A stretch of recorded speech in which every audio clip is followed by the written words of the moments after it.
How are you doing, everybody? This is Rob Napoli, and we are back for another episode of the Bare Necessities podcast. Today is an episode that's a long time in the making.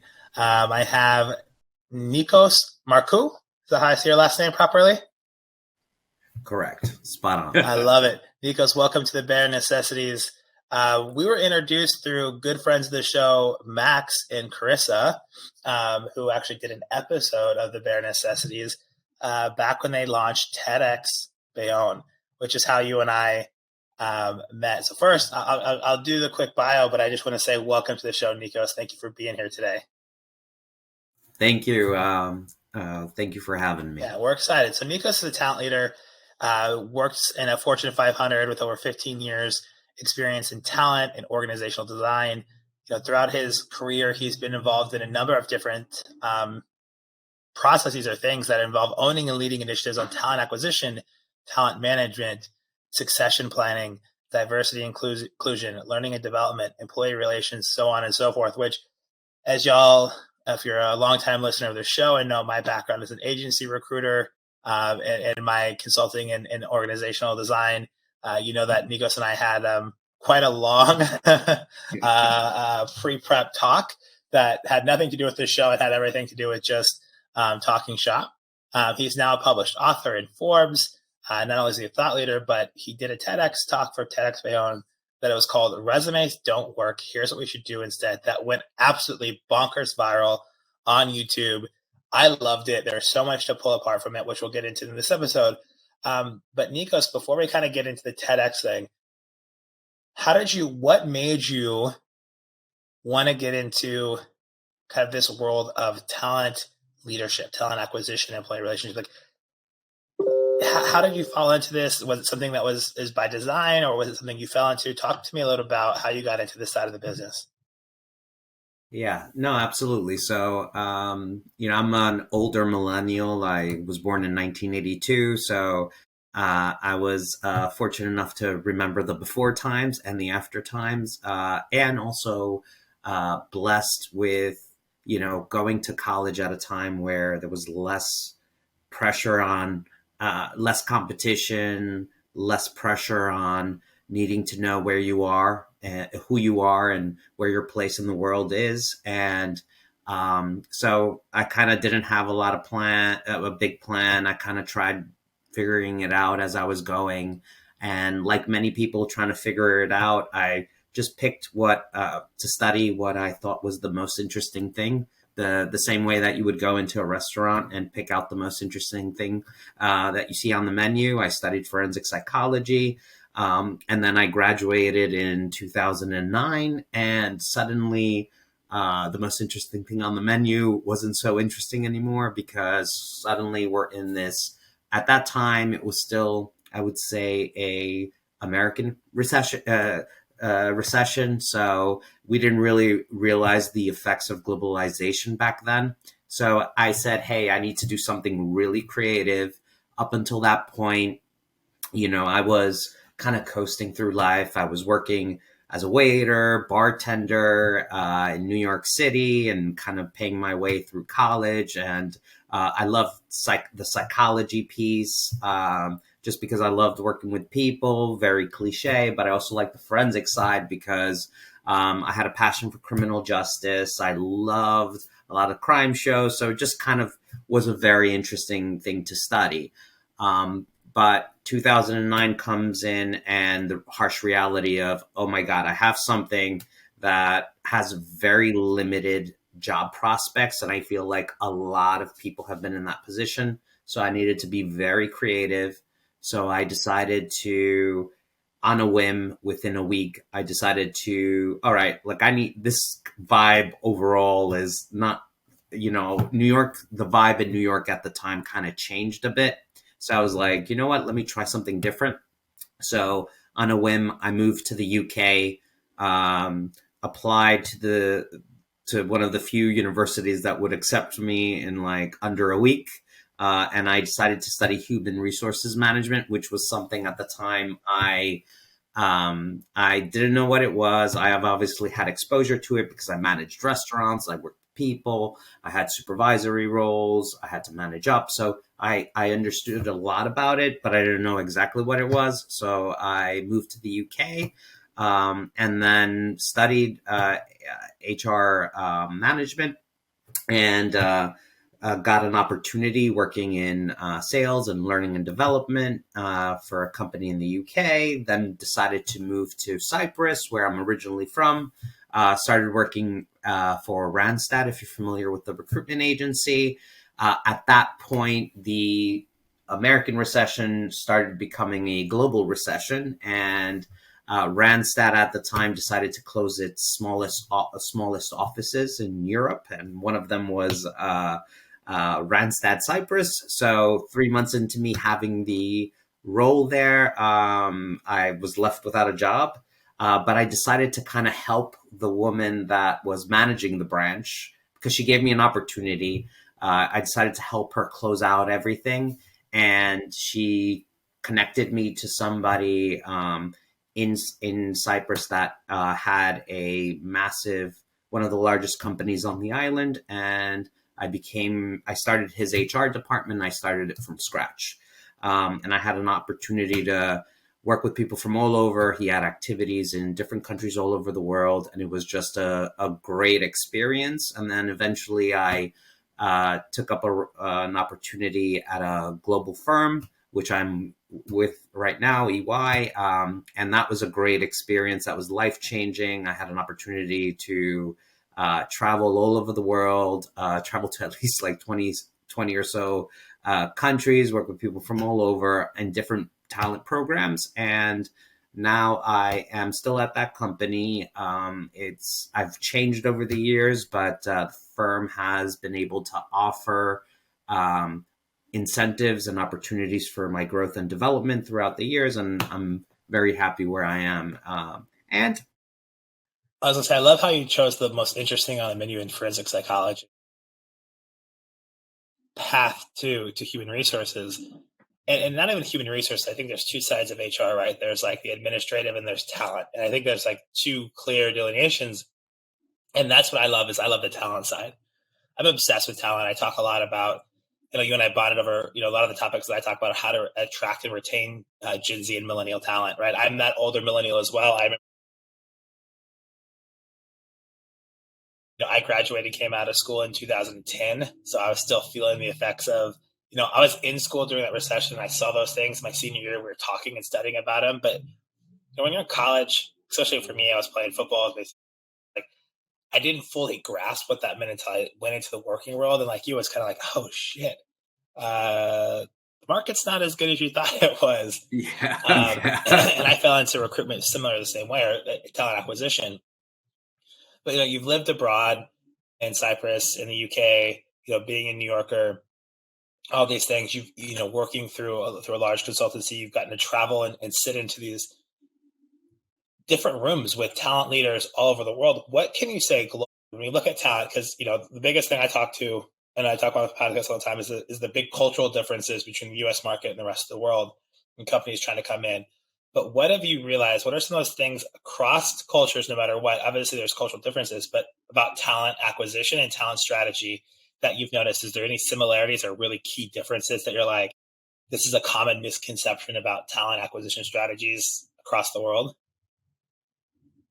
yeah. So it's interesting, right? Because I see a lot of the incentive programs that were kind of like baseline expectations, baseline benefits in Europe kind of catch on here. Like for something, when I'll give you an example. When I started working, I never ever thought that I never even thought of the concept of parental leave or what that actually meant or that I wanted it or needed it. But I did, I was very, very fortunate to take a 16-week parental leave that kind of was, to me, if I was going to put a value to it 100,000, 200,000. It's time that I will never ever get back, and it is so valuable. Yet I never ever thought that was something that I could pursue and achieve and get in corporate America. Whereas in Europe, you see those programs, maybe it's not 16 weeks, and it's not, subsidized by, your employer exclusively. Maybe it's part of a government incentive, but we're seeing those type of programs kind of transfer over. But we're also seeing that a lot of the, in America, it's no secret, people get paid more than they do in Europe. Like the salaries are significantly higher in the US than they are in Europe. And we're seeing those things kind of like balance out. And I think that's just part of globalization. I think that's part of us being in a world that's much more interconnected. I also do see that, entrepreneurship, and I know that's like a big topic, passion of yours. I do see that there is much more of a propensity across all of them for now younger people to be more entrepreneurial, not just in their jobs, but also through side hustles, through trying to do something else on the side. And that's normal. But I do think it's an exciting time for entrepreneurship, just because we could be chit-chatting right now, share an idea about a company, and we can have it start. We can register the company today. We can create like a website. We could create a TikTok. We can get that company up and running by the end of this discussion. So I do see those things kind of trend, and those are impacting the workplace, how we're working, and what people are expecting from their employer. I also do see that we are in an age of transparency, that you can't hide what's behind the curtain, right? There's too many websites, whether it's Fishbowl or Glassdoor, kind of giving an insight into how your company runs and what your company culture is. And I see that not just young people of all ages are now tapping into that as a resource to be like, well, is this a right move? So I do think that's a game changer. I love that. And we'll kind of come back to kind of how we met in this viral video, the TEDx talk on resumes don't work and here's what we should do instead. I'm going to link the full talk in the episode show note for anyone listening that's interested. Go check it out. It's awesome. But when you were thinking about this concept, you were thinking about putting this kind of talk together, maybe kind of give us the high level.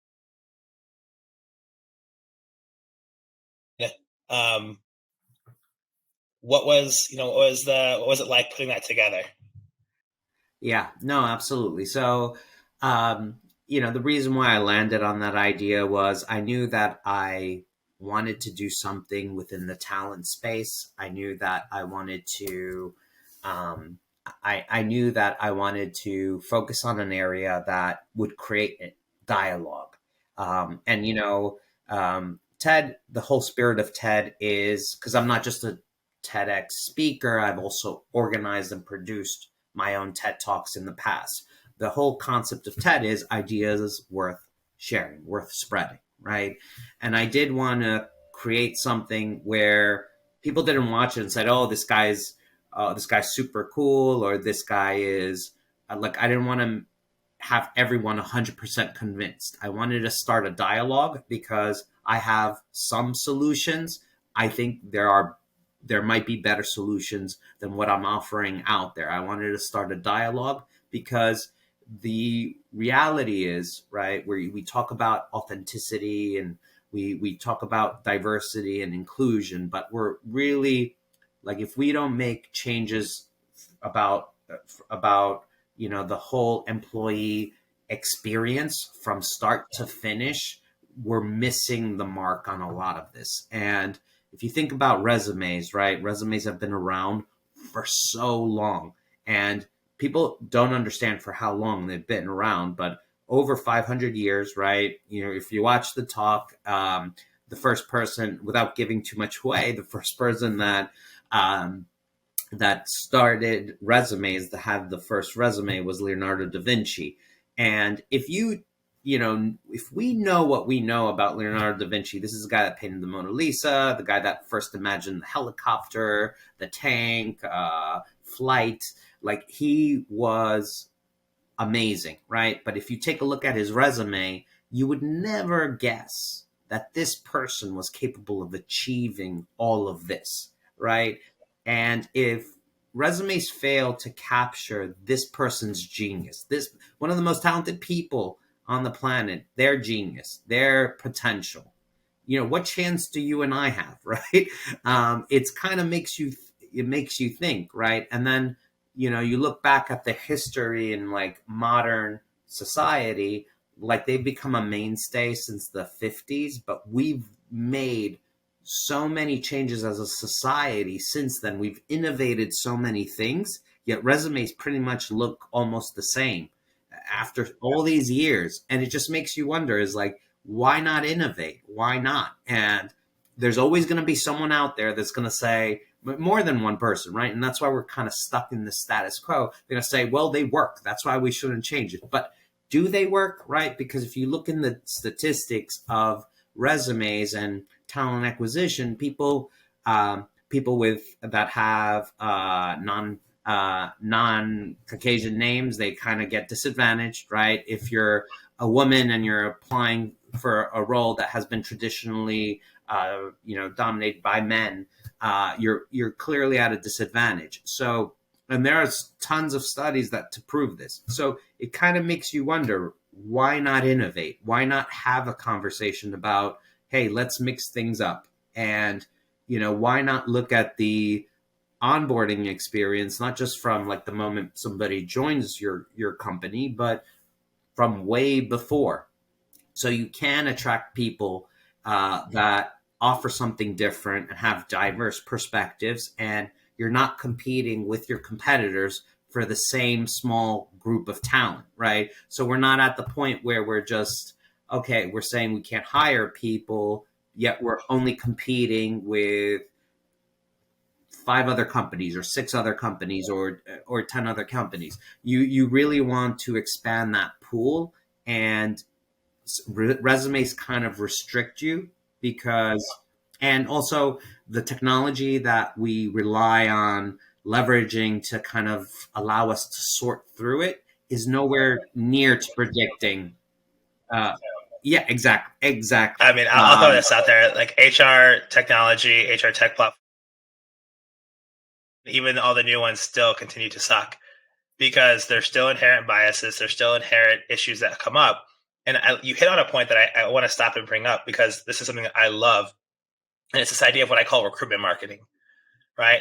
That the onboarding experience does not start the day they get hired. It starts the day they apply to your role. It's the day they find that you have a job opening. That is all brand connection, right? How many days it takes for you to follow up. What is that job experience like? And the way that you even write a job description, the way you even put jobs out there, limits, it literally attracts a certain vein of what you want it to be by putting places with a certain words and keeping it in a certain way. And so the way that we write job descriptions, the way that we, push out job applications needs to change as well. And so I know you mentioned that it was like a small piece of your puzzle. And I know that I'm like getting a little bit into giving some of the talk away. We want to drive people to watch that, but there's so much that goes into,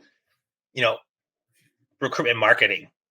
So I wanted to just like highlight that for a quick second. No, absolutely. And, if you look at, the next generation of like who we're trying to recruit, and if you look like at millennials and Gen Z, they're looking for much more transparency as far as like what they're going to be doing at work. And if you look at like job descriptions, it's kind of like very, very vague.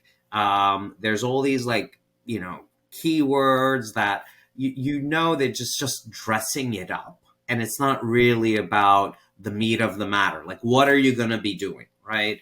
And it doesn't really give a good glimpse into what type of work you're going to be doing. And that's where I feel like a lot of companies are falling behind, because you have to be transparent from the get-go.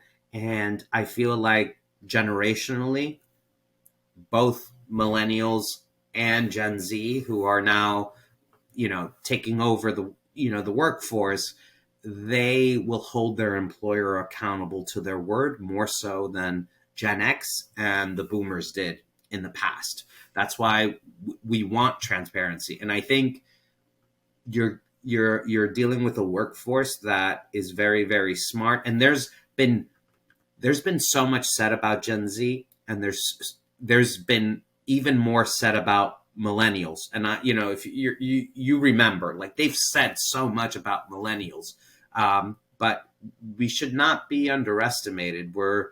We've formed our years like during the most interconnected part of the world, right? Although we remember the before times where you needed to you need to research your argument and prove it. Now we're fact checking you in real time, right? So you really need to be very careful. I think you need to, and I think, whatever you say about this generation, they know they want to know what they're getting into, and they are realistic. They know that their first, their second, their third, even their 10th employer may not be the perfect employer, but they're expecting certain values. And one of the biggest values is being honest. They're not always expecting, the answer that's going to make them feel good, but they want the truth, and it matters.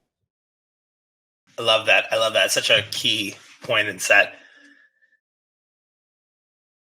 Everyone wants transparency from the role they're walking into, the opportunities they have, the employer that they're working with, the team that they're working on, and also the flip side, the employers want the truth on, like, why are you looking to make a move? What is your job history? All these different things. And when we get to the point that we start having real transparent conversations, we change the game on hiring and how we bring about great talent acquisition. And we think about the future, right? We look at this episode is going to be coming out at the end of the year. In December, we're going to be walking into 2023. If somebody's looking for a job right now, what are a couple key takeaways key piece of advice that you would give them to go about their job search going into next year? Yeah, absolutely. And, again, my viewpoint has been formed and shaped, from my life experiences, but also major events that have happened, right? Like the one we spoke about earlier about like the recession in 2009, 2010, but also, the pandemic, the job markets and how it's evolved and changed over the last like 12, 13, 14 years, and how dynamic the job market is now, right? Last 2 years or so, we've been going through, right after the heels of the pandemic, we went through the Great Resignation, where it allowed employees to kind of reshape the dialogue and the discussion about where they can take their careers. And I know there's, been a dry up of capital, and with, obviously with the moves the Fed is making, and that's kind of impacted the markets. It's impacted how companies are being, are investing. It's kind of like triggered certain layoffs. So the market has shifted a bit, and it's actually cooled off a little bit. But I don't think that, whatever we gained as employees has been completely lost. I think quite to the contrary. A lot of employees should learn from that experience, that, hey, you know what? Now, like, one of the biggest things for me is we shook off the stigma of being able to bounce from job to job, right? When I started working, I knew, like, I was told there were certain principles. Like, even if you go to your first job and you hate it from day one, suck it up and stay there until, like, at least you close 2 years, not even 1 year, 2 years. So even if you hate it, you have the worst toxic boss, toxic environment, it's like terrible, suck it up, wait 2 years, and then 2 years, make a move. You don't want to create this this perception of yourself that you're a job hopper. And now suddenly the great resignation happens and we're seeing people jump from opportunity to opportunity. And now, even before that, right, we're seeing resumes now where people stay on for like 6 months or a year, and they can use that as an advantage in an interview. And I think that's great. And I think it's not about whether one is better than the other, right? Like you have two candidates and one of them has 10 years in one company, and then you have another candidate and they have like five experiences in five different companies over a decade, and you should go for this one or you should go for that one. It's not one or the other. I think what comes into play here is how you're going to sell it in an interview. And it really is the skill that you need to derive from there is how you're going to sell yourself. That is number one. Like, how are you going to sell yourself? If you have worked at one job, and this goes not just, okay, well, you get into the interview and how you're going to sell yourself. It's even before the interview, what you're putting in the resume, right? Are you dressing it down? Are you really kind of looking at the job description for the job that you're applying and kind of aligning it to the language and tone and the expectations that they're looking for? Are you putting in the job description just things that you did, or you're showing key milestones that have not only helped your development, but also helped your company move ahead, right? So it's those things that you need to be thoughtful about and be able to sell them, right? Because there is no right answer. It's just completely different. So that's like one of them, right? Being able to sell yourself. The other thing is, since a TED Talk went viral, like I've always had, because you're in HR, you always get people to ask you for career advice. And they always they're like, oh, tell me about my resume. I have an issue with my boss. How do I manage that? Oh, I have an issue with one of my team members. How do I manage that? Like they always ask for career advice. And I think when it comes to like a long-term aspect of your career, I always say, forget about your resume, forget about the experiences at work, upskilling, all of that stuff. That does matter, right? The number one key thing is whether you're financially in a good position. It's not even about your resume. It's not even about your job. It's about what is going on with your finances, right? And are you able to withstand, right, jumping into a job that you do not like, that you are not growing, and how quickly can you move, and are you going to be in the position to risk moving, right? So I do feel like because I read a lot and I watch a lot of podcasts, and I feel like a lot of people miss the opportunity about talking about financial literacy and financial independence, because that will kind of be a key differentiator in how you're going to move about in your career. And the thing about millennials and Gen Z is we are going to have probably longer careers than the boomers, than Gen X, because we're going to live longer, right? Life expectancy is increasing, right? Social Security is probably going to be moved up, right? We're seeing those trends already happen in Europe.